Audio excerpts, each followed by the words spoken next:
Well, hello everyone. I'm Asha Nayaswami, and today I have the pleasure of talking to Hailey Abbey. Those of you who watch these every day may know that Zachary, whom we spoke to yesterday, is her husband, or you can look it up and find it wherever it is. Zachary rewrote From Finance to Farmer. So now we have Hailey here, who's his partner in life and in spiritual life, and also in their project. Hello, Hailey. Nice to see you. Hi, thanks for having me. It's pretty clear that you're in an outdoor, beautiful, sunny place. You're the envy of a lot of the rest of us who are urban dwellers here. So Hailey, tell me a little bit about how you came onto the spiritual path, but let's go back even farther than that. How were you brought up? What kind of a child were you? What were your interests? Were you a serious thinker when you were little? When did that come to you? Well, I grew up in this area in Washington, so I'm not too far from home now, which is kind of nice in some ways. But I grew up with my parents and my two brothers. So I was in the middle of two brothers. So, yeah, I had a fun childhood. I think I was pretty sensitive, and it wasn't always easy, I guess. I was, yeah, sort of sensitive, emotional child at times, but I also really, I had two brothers and just identified sort of as being a tomboy and loved to play outside and climb trees, and yeah, had a pretty good fun upbringing. When you say that you were sensitive and emotional, how do you remember that? What would that be like? Were you talking about in your early childhood or later?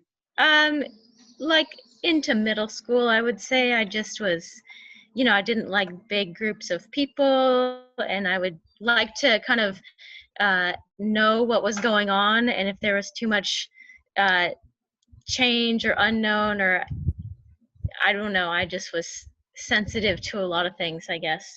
Let's see. When you were a tomboy, did you have any spiritual context to your upbringing from your parents or from yourself?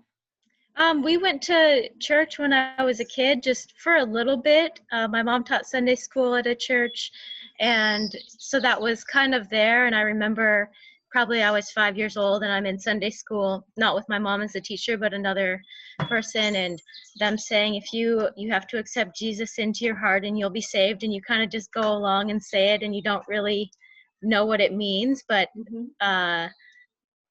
and I really felt like, especially later on, maybe like in middle school, I had a lot of friends who identified as being Christian, and I was involved in young life and things, and I really wanted to believe it, I guess, but I couldn't fully accept, essentially the way it was presented, that there are these rules and this dogma and this is how it works, and I couldn't accept that if you were gay, you were just a bad person, and things like that. There was parts of it that I really felt drawn to, like my heart really wanted to have that pure experience of love, but I also couldn't adhere to the rules that were put in front of me, and it just didn't feel right. So it was kind of there for a while, but then eventually I just moved away from it. Were you able in your heart to separate Jesus from all the rules, or did it just get all mixed up together? I think to an extent I was, but then it just became, I guess the rules became more overwhelming, and I just moved away from it entirely. Do you remember in your childhood having anything that you would really call an experience of God? I think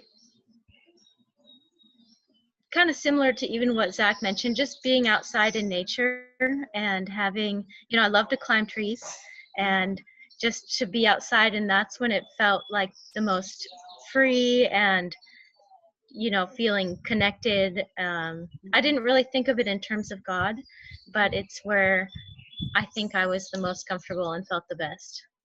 Did you really question the meaning of life or anything like that, or did you just take things as they came to you? I would say I eventually did question the meaning of life, but more like in college. Mm-hmm. I feel like I just kind of grew up on a track. You go to school, there's certain things you do, was a good student, played sports, enjoyed all of that, had nice friends, just was generally a pretty good kid. And then in college is when I started to realize, like, it was never even a question that I would go to college or I wouldn't. I just definitely was going to college.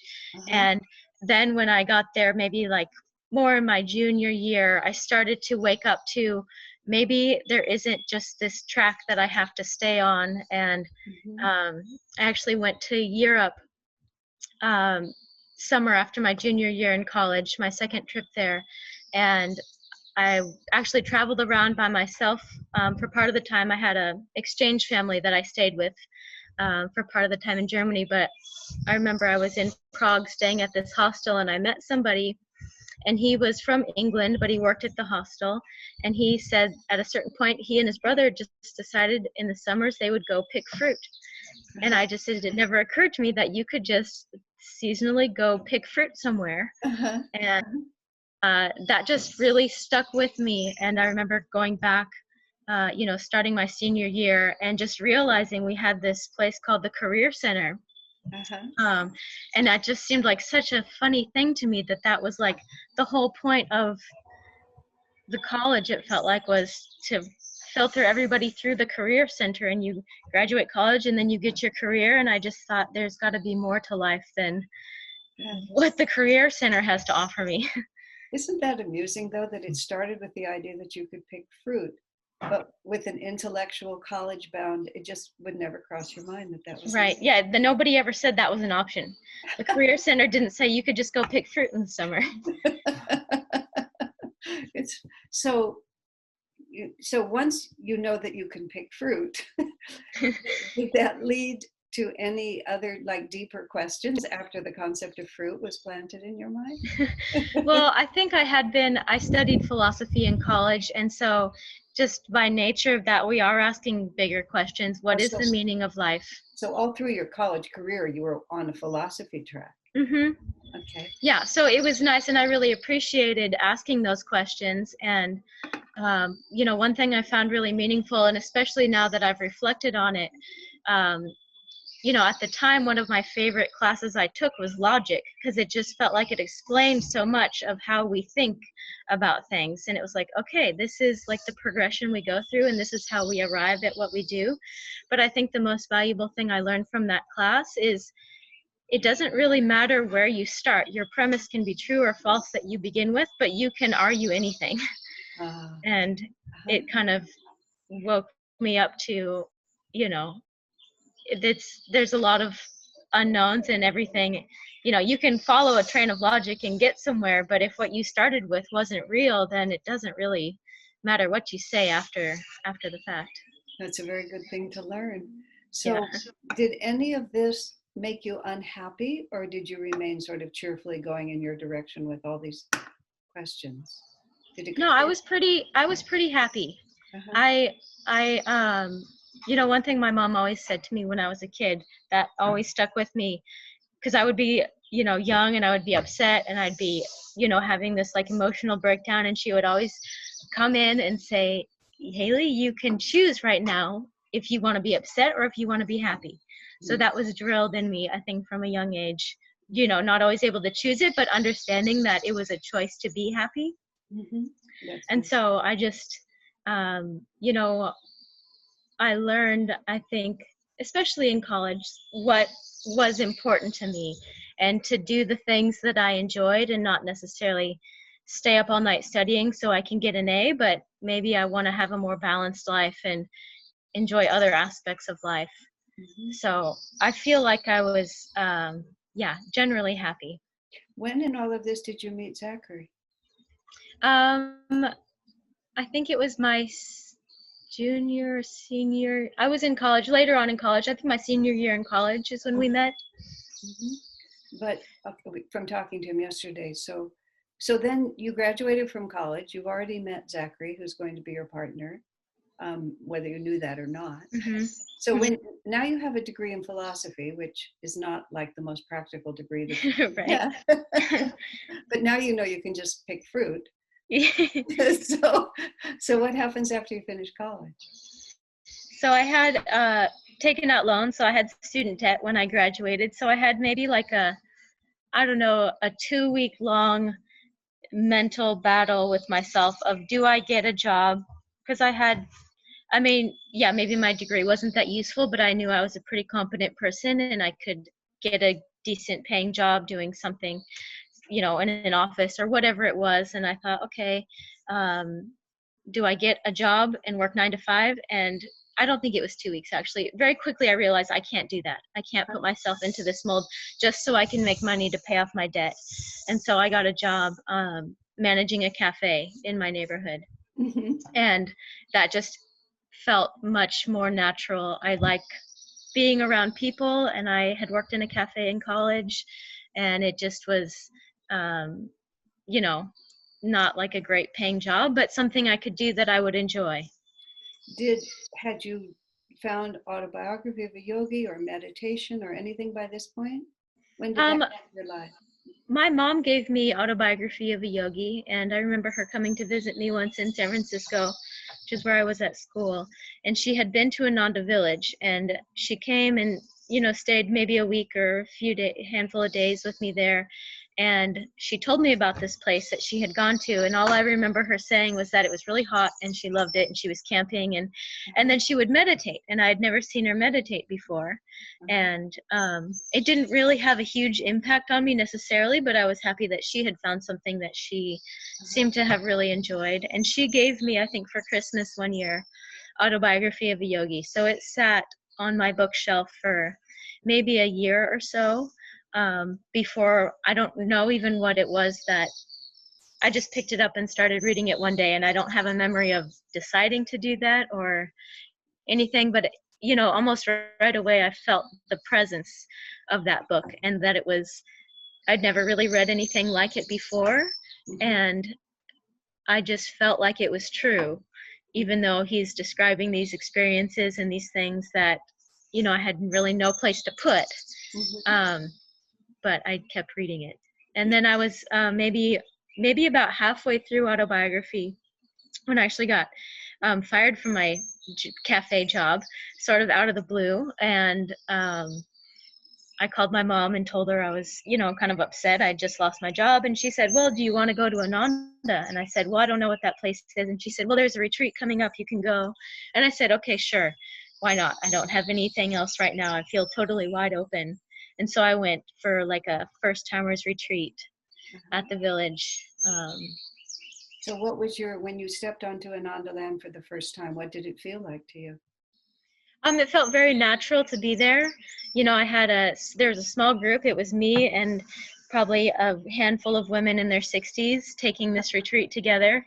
And Anandi was leading it. And I think right away she tried to gather whatever young people there were around and have them come and have lunch with me, and I would have a broader experience than just a group of older women. But it felt really natural to me, and I really appreciated having just graduated with a philosophy degree, really appreciated getting to learn more about the yogic philosophy. And it felt for the first time, that it was actually true. In philosophy, you're supposed to be like lovers of truth, and I always felt like it was just a mental exercise, and I felt like it was beneficial to learn the perspectives of others and be able to understand them, but I'd never really felt like, oh, this is something that's really true. But when I was just that handful of days at the village, everything that was being presented, the concept of what God was and who we are and what our goal is, it all just really made sense to me. So would you consider like going to Ananda being the starting point of your spiritual life then? Is that when it really became serious for you? I don't know if it was really like I realized I was serious about it in myself, but I know there was a shift after that point.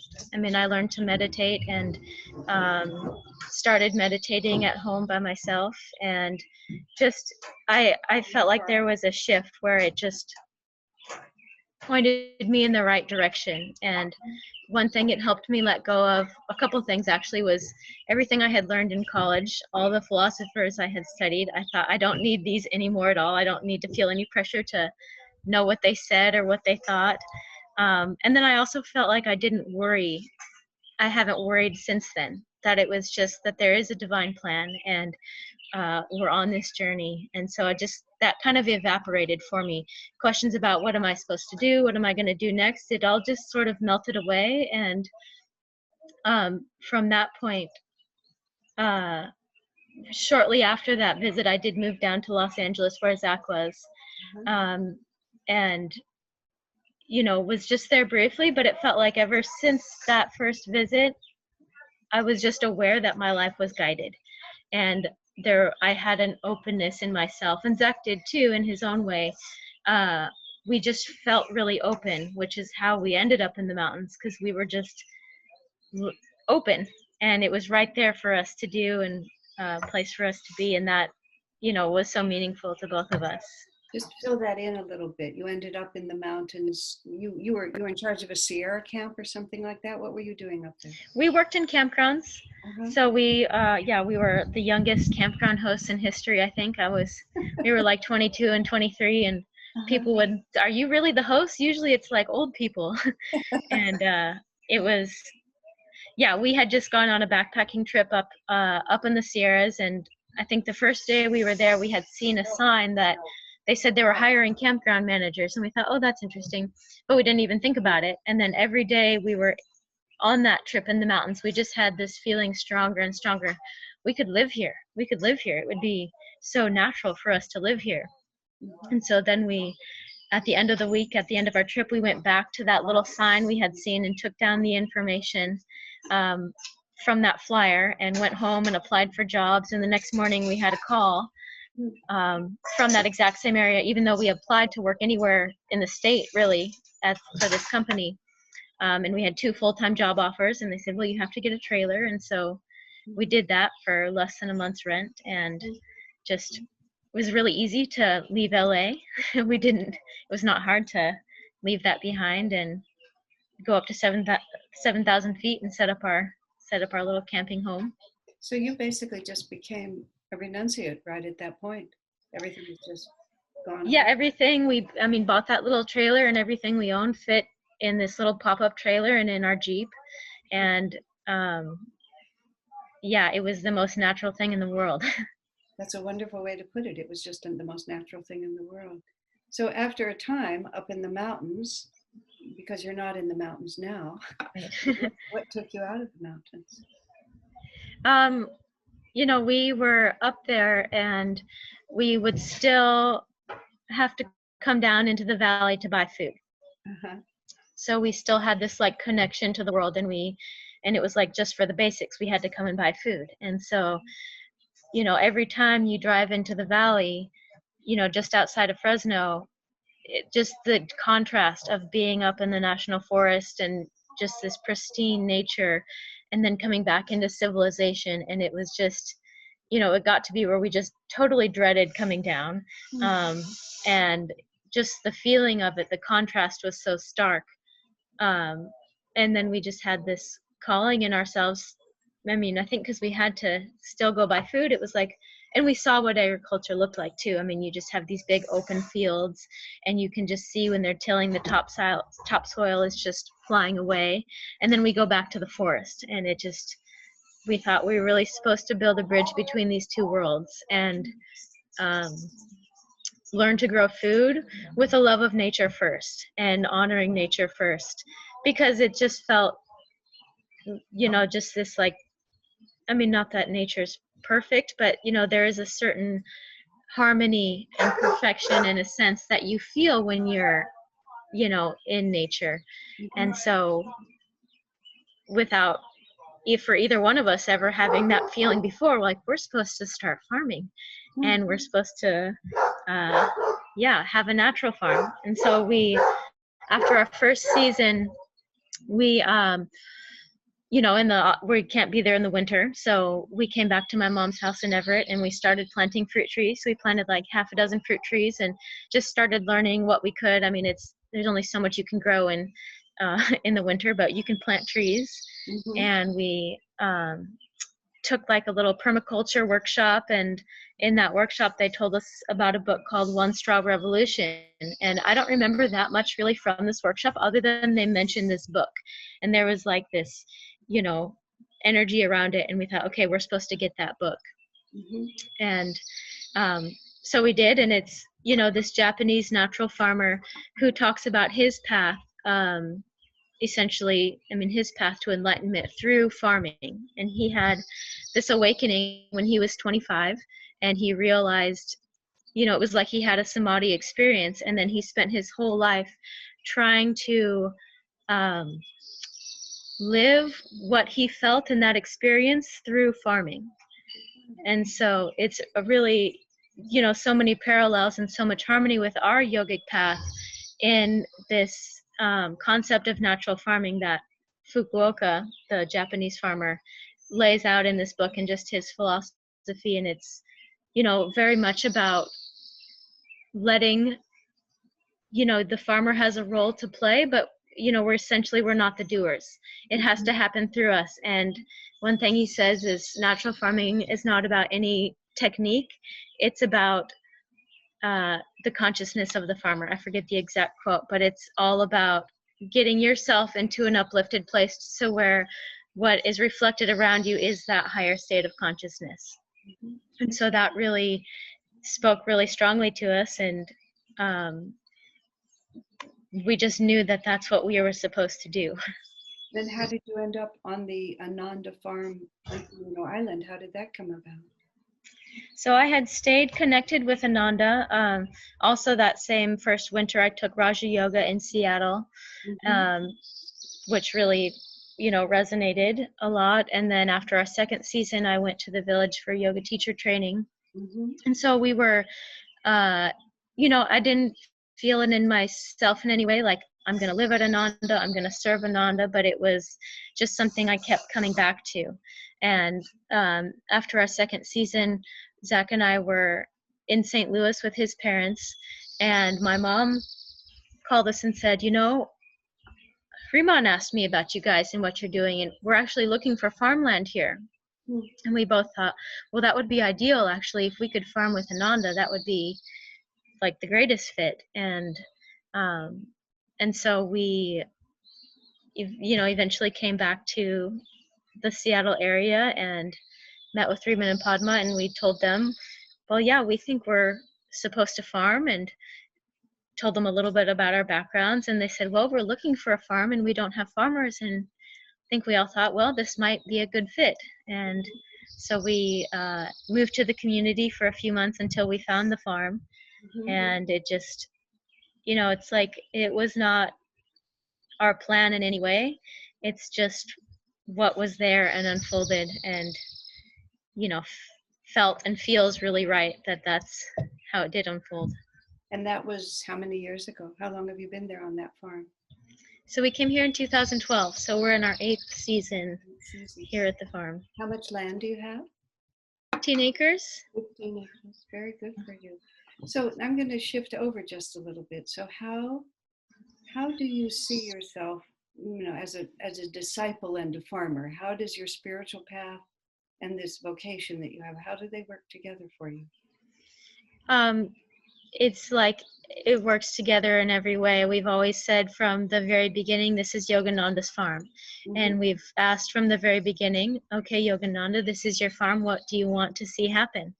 And, you know, so much because, you know, it's like interesting because Swami wrote about so many things. He did not write at all about farming. We know now also that Master had a love of farming, and I've read the letters between him and Rajasi. But in terms of, you know, we've had to just really tune in for how to do this. And Fukuoka has been a big part of that, just in terms of trying to do things as naturally as possible. Excuse me, I've got a dog chewing on me. Barles, no, leave it. Good. We have a 10-month-old puppy who's my shadow and wants me to go play with him right now. Stop that. But we've always tried to, you know, farm with the yogic principles in mind, and to know that even though it's not conventional in any way, leave it. Excuse me 1 minute. Come on. Hey.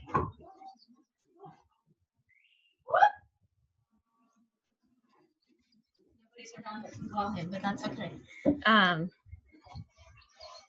Yeah, we've just always known that that the yogic principles are true no matter what, and you can apply them to anything and they will always work. And so when we came, we had virtually no farming experience. We had interned on one farm and visited another one for a few days. But we had the feeling that we had in the mountains, and that love and respect for nature.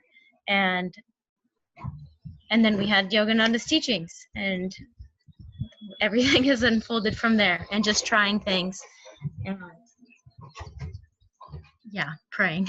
Do you feel, I mean, because being self-sufficient and growing your own food and attunement to nature are all very fundamental principles of Yogananda's path. So do you feel that in a sense you've sort of been assigned this little section of things to do? Or how do you feel about it? It feels like it, I guess. I don't know if I've thought of it in that way, but it's what we have felt so strongly in ourselves to do.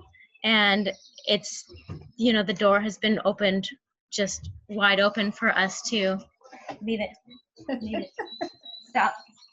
I don't have anything for him. Here we go. Here you go, Bob.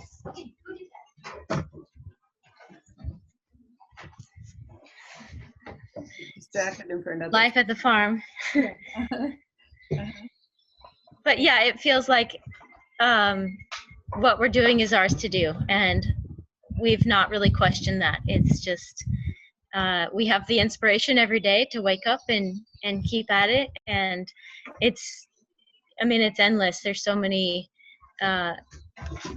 layers, but it's also, if we try to just keep it really simple and do the things that are right in front of us, and keep our hearts clear and pure, and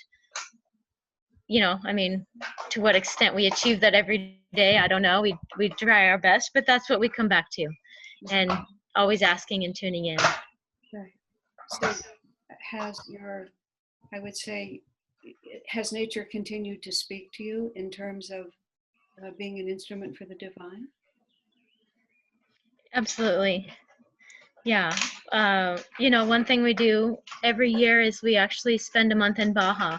Mm-hmm. And, the farm we're surrounded by nature all the time, but it's also, we have a lot of layers of responsibility, and sometimes it's easy to get caught up in those and miss what's actually, the presence of God around us all the time. Mm-hmm. So we always make a point every year to take the time and to go be in Baja, which, we have a bush we go back to every year, and we just camp and have a very simple existence, and we just try to stay really simple and let go of everything that's happening here. Not in a neglectful way, but in a taking space from it. And we find that we always come back with new inspiration. And, I can't say what it is in particular in nature, but just the space that it offers, I think, and the simplicity of it. We always try to consciously be in that without all of the things to do, because we all have so many things to do, and the list gets long and seems endless. And so we really make an effort to step away from that and just be for a while. There's one of our favorite Pooisms: out of nothing comes the very best of something. Well, I think that's a perfect ending for the interview. Might as well end with Winnie the Pooh. You really can't do much better than that. That's right. Thank you, Hailey. That was extremely interesting. And I'm really glad we got a lot into what you're doing with the farm and so on. It all sounds absolutely marvelous. So thank you very much, dear, and God bless you and all the work you do. Thank you.